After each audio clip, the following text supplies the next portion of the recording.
Hello guys, എല്ലാവരും സുഖമായിട്ടിരിക്കുകയല്ലേ? അപ്പോൾ നമ്മൾ ഇന്ന് കുക്ക് ചെയ്യാൻ പോകുന്നത് പാലക് ദാലാണ് ഉണ്ടാക്കുന്നത്. അപ്പോൾ അതിൻ്റെ റെസിപ്പിയിലോട്ട് പോകാം. ആദ്യം പാലക്ക് നല്ലപോലെ കഴുകി അതിലെ ലീഫെല്ലാം ചെക്ക് ചെയ്യുക. എന്തെങ്കിലും പുഴു അങ്ങനെ എന്തെങ്കിലും ഇൻസെക്ട്സ് ഉണ്ടോ എന്ന് ചെക്ക് ചെയ്തതിന് ശേഷം നല്ല ചെറുതായിട്ട് ചോപ്പ് ചെയ്യുക. ഇതുപോലെ തന്നെ ചെറുതായിട്ട് ചോപ്പ് ചെയ്യുക. അതിന് ശേഷം അത് മാറ്റി വെക്കുക. വേറെ ഒരു ബൗളിൽ ഒരു ബൗൾ നിറയെ മസൂരി ദാൽ എടുക്കുക. കഴുകിയിട്ട് അതൊന്ന് സോക്ക് ചെയ്യാൻ വെക്കുക. പെട്ടെന്ന് വെന്ത് കിട്ടാൻ വേണ്ടിയിട്ടാണ്. അതിനുശേഷം ഒരു സവോള, 3 വെളുത്തുള്ളിയും, ഒരു 2 ഇഞ്ച് നീളത്തിലുള്ള ഇഞ്ചിയും ചെറുതായിട്ട് ചോപ്പ് ചെയ്യുക. അതുപോലെ തന്നെ 2 പച്ചമുളക് എരിവിനനുസരിച്ചാണ് നമ്മൾ എടുക്കുന്നത്. എരിവ് കുറവുള്ള പച്ചമുളകാണെന്നുണ്ടെങ്കിൽ ഒരു 3-4 എണ്ണം ഇടാം. അല്ല, എരിവ് ഉള്ള പച്ചമുളകാണെങ്കിൽ ഞാനിവിടെ 2 എണ്ണം മാത്രമേ എടുത്തിട്ടുള്ളൂ. അപ്പോൾ അത് ഇടുക. എല്ലാം ചോപ്പ് ചെയ്ത് മാറ്റി വെക്കുക.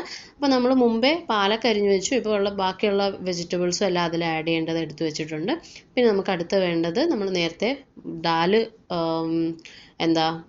വെള്ളത്തിൽ കുതിരാനിട്ടിട്ടുണ്ട്. അത് ആദ്യം വേവിക്കാൻ വെക്കുക. കാരണം അത് പെട്ടെന്ന് കൂടുതൽ സമയം എടുക്കുന്നതാണ്.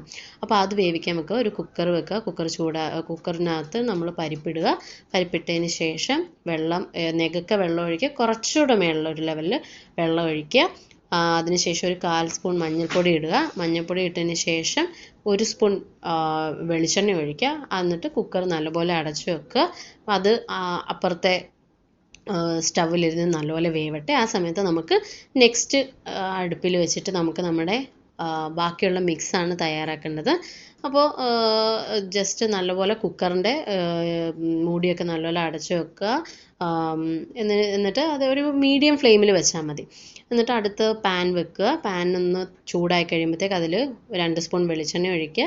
വെളിച്ചെണ്ണ ഒന്ന് ചൂടായി വരുമ്പോഴത്തേക്ക് അതിൽ ഏകദേശം 1 സ്പൂൺ നല്ല ജീരകം, അതായത് ക്യുമിൻ സീഡ്സ്, അത് ആഡ് ചെയ്തു. പിന്നെ ഒരു 5-6 കറിവേപ്പിലയും 2 വറ്റൽമുളകും കീറിയിടുക.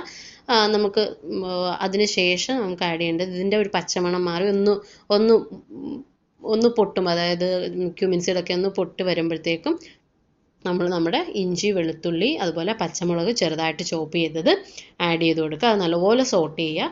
അതിൻ്റെ പച്ചമണം മാറി വരുന്ന സമയത്ത് നമ്മൾ നമ്മുടെ ഓണിയൻ ചോപ്പ് ചെയ്തത് ഇട്ട് കൊടുക്കുക. അതൊന്ന് വഴണ്ടി എണ്ണയായിട്ടൊന്ന് മിക്സ് ആക്കിയതിന് ശേഷം കുറച്ച് ഉപ്പിട്ട് കൊടുക്കുക. അതൊന്നുകൂടെ മിക്സ് ചെയ്യുക. അപ്പോൾ ഏകദേശം അതിൻ്റെ കളറൊക്കെ മാറി വരും. അന്നേരത്തേക്ക് നമ്മൾ ജസ്റ്റ് കുറച്ച് മഞ്ഞൾപ്പൊടി, അതായത് 1/4 സ്പൂൺ മഞ്ഞൾപ്പൊടി, 1 സ്പൂൺ മല്ലിപ്പൊടി, 3/4 സ്പൂൺ മുളക് പൊടി ആഡ് ചെയ്തു. എന്നിട്ട് അതിനകത്തോട്ട് നമ്മുടെ അരിഞ്ഞു വെച്ച പാലൊക്കെ ആഡ് ചെയ്ത് അടച്ചു വെച്ച് നല്ലപോലെ വേവിക്കുക. ഇടയ്ക്ക് തുറന്ന് അടച്ചും ഇളക്കി കൊടുക്കണം. കാരണം മറ്റുള്ള മസാലയൊന്നും ഇതിൻ്റെ പാനിൻ്റെ അടിയിൽ പിടിക്കാതിരിക്കാൻ വേണ്ടി നല്ലപോലെ ഇളക്കി കൊടുക്കുക. ആ സമയത്ത് നമ്മുടെ കുക്കറിൽ ഏകദേശം 1 വിസിൽ വന്നിട്ടുണ്ടാവും. 1 വിസിൽ മതിയാവും നമ്മുടെ പരിപ്പ് വേവാനായിട്ട്. ആ സ്റ്റൗ ഇത് ഓഫ് ചെയ്ത് വെക്കുക. പിന്നെ ആവിയിലിരുന്ന് കുറച്ചുകൂടെ വെന്ത് കിട്ടും. ആ സമയത്ത് പിന്നെ നമുക്ക് ജസ്റ്റ് അത് പയ്യെ അതിൻ്റെ കാറ്റ് പയ്യെ കുറച്ച് വിസിൽ പയ്യെ തുറന്നു വിടുക. കാരണം എയർ പ്രഷർ ഒന്ന് കുറയാൻ വേണ്ടിയിട്ട്.